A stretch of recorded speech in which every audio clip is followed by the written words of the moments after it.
दिसता विलास मेतर ताचे नाव न घेतले शिवाय आज आमी मिटींग प्रोटेस्ट कंप्लीट करपाक शकना।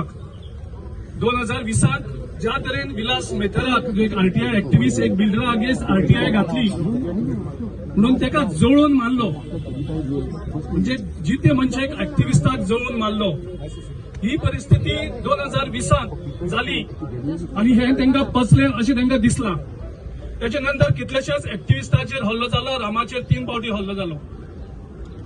आयज म्हाका दिसता गोंय पेटोवन उडपाची गरज आसा, सरकाराक क्लियर सिग्नल दिवपाची गरज आसा की गोंयकार आमी फाटले रावची ना। इतलो हांव 3च गोष्टी सांगता। एक म्हणजे आयज प्रत्येक जाण उलयतात की हातूंत मुख्यमंत्री आसा काय हातूंत मंत्री आसा। हो जेन्ना लोकांक दुबाव येता हाचो अर्थ ह्या सरकाराचेर लोकांचो विश्वास ना। त्या खातीर मुख्यमंत्र्यान क्लियर स्टेटमेंट करपाची गरज आसा की हितूंत ह्यो जो अटॅक जाला तो गव्हर्नमेंट स्पॉन्सर अटॅक काय हो आनी कसलो अटॅक, हेजेर क्लियर स्टँड मुख्यमंत्र्याक दिवचो पडटलो। नंबर 2, डीजीपीन इम्पार्शियल इन्व्हेस्टिगेशन करून जो मास्टर माइंड आसा ताका मुखार हाडचो पडटलो।